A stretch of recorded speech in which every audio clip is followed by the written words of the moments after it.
Nouvelle campagne de lutte contre Ebola dans l'ouest de la Sierra Leone. Objectif, contrer l'épidémie dans cette région où le nombre de cas augmente.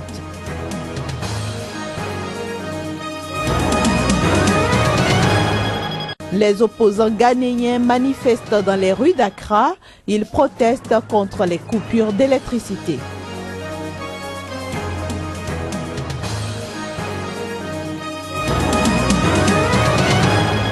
Enfin, la Tunisie est opposée à toute intervention militaire en Libye. Elle rejette ainsi l'appel de l'Égypte à frapper les positions du groupe État islamique.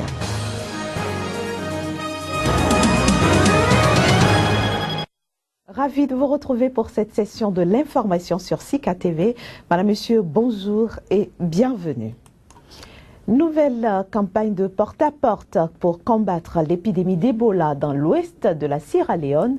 L'opération fait suite à l'augmentation du nombre de cas dans cette partie du pays. Elle durera 2 semaines au cours desquelles des agents de santé vont sillonner les zones reculées du district de Port Loko à l'est de Freetown, la capitale. Dans cette région, les autorités ont observé une augmentation du nombre de cas à cause notamment des inhumations secrètes des victimes d'Ebola et aussi des malades cachés dans les maisons. Et puis au Ghana, plusieurs milliers de partisans du NPP, le nouveau parti patriotique parti de l'opposition, ont défilé hier dans les rues de la capitale Accra. La marche pacifique vise notamment à protester contre les coupures d'électricité dans le pays. Les uns habillés de rouge, les autres de noir. Ces manifestants, pour la plupart des militants du NPP, le nouveau parti patriotique, principal parti de l'opposition, ont investi les principales artères d'Accra, la capitale du Ghana, pour exprimer de vive voix leur indignation face à la crise énergétique sans précédent que vit depuis un bon moment le pays. Au devant de la marche, des députés de l'opposition pour qui les coupures intempestives traduisent l'échec de tout un gouvernement à pouvoir redynamiser la production d'électricité. Les gens sont sortis pour montrer à ce gouvernement qu'il est temps de résoudre les problèmes. S'il ne peut pas le faire, alors il devra céder la place à un autre gouvernement qui prendra le relais et dirigera les affaires de ce pays. La crise énergétique que connaît le Ghana n'épargne personne ni aucun secteur d'activité. La manifestation du jour se veut un avertissement dans l'espoir qu'elle aidera à inverser la tendance. Il va y avoir une série de manifestations jusqu'à ce que le gouvernement change de cap, que le gouvernement voit de près la situation critique du peuple, que le gouvernement se réveille. Il dort depuis trop longtemps. D'après bien des experts, les fréquentes coupures d'électricité que connaît la deuxième puissance économique d'Afrique de l'Ouest s'expliquent. Le pays a enregistré l'année dernière une pluviométrie plus faible que la normale, ce qui du coup s'est ressenti dans la production de ces barrages hydroélectriques. 37 personnes mortes et plusieurs autres blessées. C'est le nouveau bilan de la bombe larguée par un avion non identifié. Cette bombe est tombée notamment sur une cérémonie funéraire dans un village d'Abadan, dans le sud-est du Niger. C'est une information communiquée par l'armée nigérienne, bien sûr. Selon une source humanitaire, les victimes sont des villageois qui assistaient à une cérémonie de deuil d'un responsable préfectoral. 2 élus locaux ont affirmé que la bombe a été larguée près de la mosquée d'Abadan, un village divisé par un cours d'eau dont une partie se trouve au Nigeria et l'autre au Niger. Les autorités nigériennes ont décrété 3 jours de deuil national. Une enquête est par ailleurs ouverte pour déterminer la provenance de l'avion. Plus de 40 morts dans des attentats suicides perpétrés mardi dernier dans le nord-est du Nigeria et attribués aux islamistes. Le leader de Boko Haram, Abubakar Shekau, a promis d'empêcher la tenue des élections le 28 mars prochain dans son pays. C'est à travers une nouvelle vidéo diffusée mardi. Les élections présidentielles et législatives au Nigeria ont été reportées au 28 mars en raison, entre autres, des attaques de Boko Haram dans le nord-est. Le groupe islamiste garde le vent en poupe malgré toutes les actions en vigueur pour le combattre. Boko Haram avertit qu'il mettra tout en œuvre pour perturber la tenue paisible des élections. Cette élection que vous voulez faire ne se déroulera pas en paix, même si nous devons le payer de nos vies, même si nous ne sommes pas vivants. Allah ne va jamais vous permettre de tenir cette élection, car vous affirmez qu'un peuple a autorité sur un autre et que les humains devraient se diriger les uns les autres, mais Allah affirme que l'autorité est sienne, elle est la seule qui s'applique sur cette terre. La secte islamiste a également revendiqué l'attaque le week-end dernier contre Gombe que les militaires affirment avoir repoussé. Shekau revendique plutôt la victoire.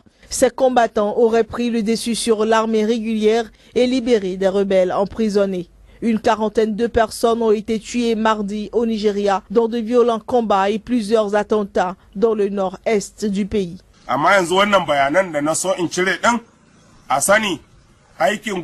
Nous étions ceux que vous avez combattus à Gombe et seul Allah sait ce que nous y avons trouvé. Vous n'avez pas besoin de le savoir. Vous affirmez que nous ne savons pas nous battre, mais nous avons forcé vos troupes à fuir leur base et nous avons libéré nos frères faits prisonniers dans les geôles où vous les avez opprimés.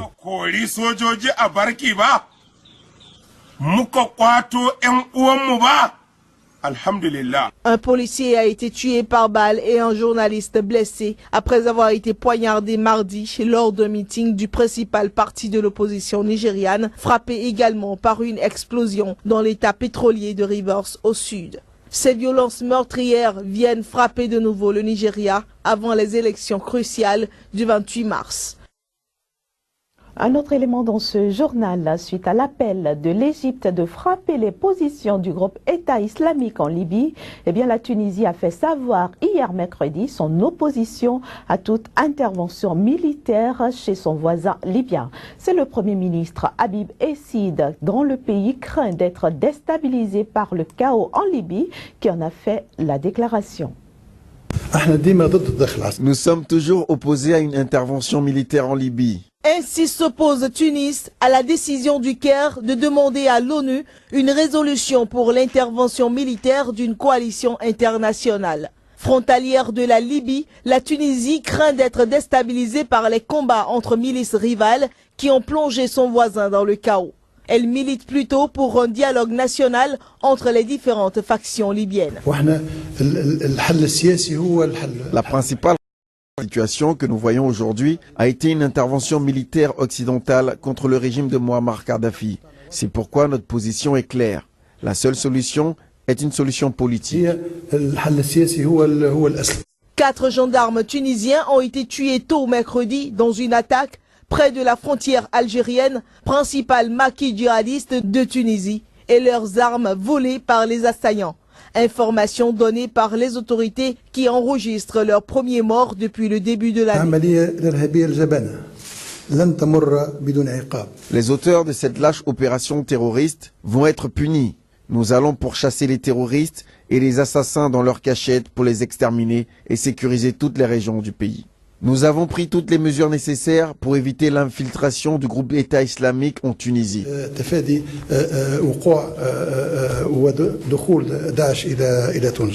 La peur de voir des groupes djihadistes passer la frontière est effective, mais aussi les autorités tunisiennes craignent un afflux massif de réfugiés comme lors du conflit de 2011.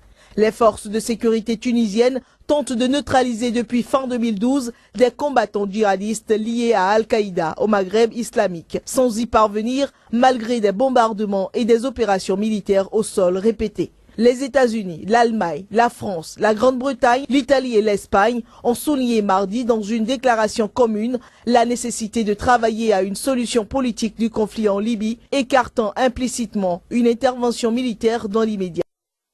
Le directeur de la radio privée burundaise RPA, inculpé depuis janvier 2005 de complicité d'assassinat de 3 religieuses italiennes, a été libéré mercredi sous caution.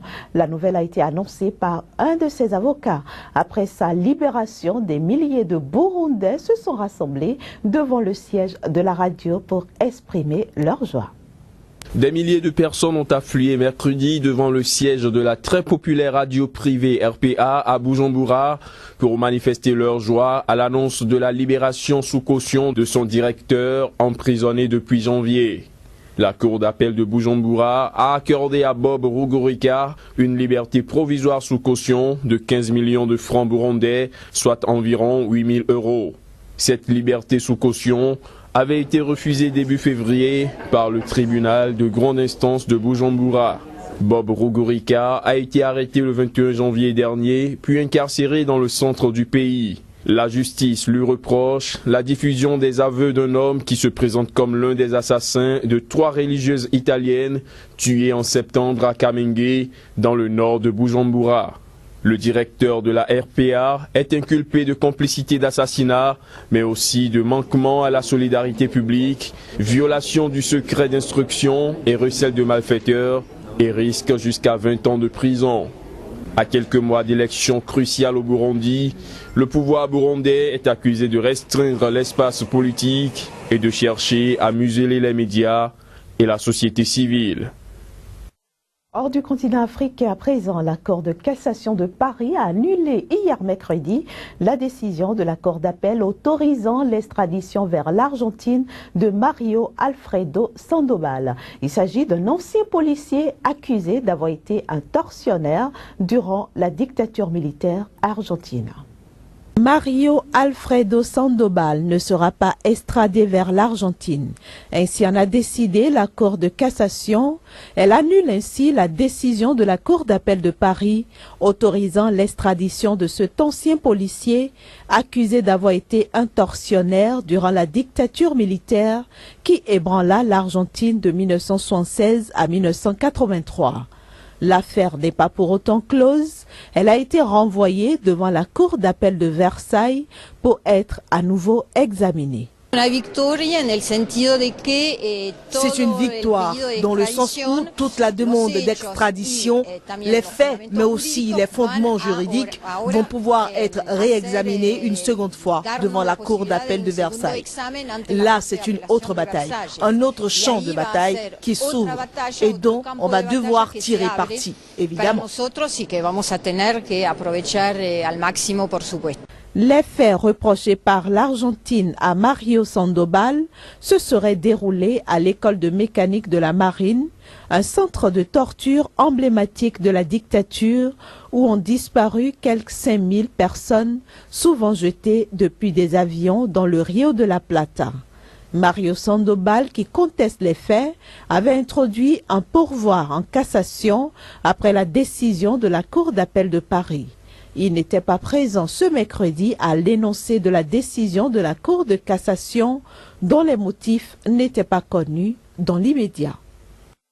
Voilà, mesdames, messieurs, ce sera tout pour cette édition. Merci de nous avoir reçus chez vous. Très bonne suite de ce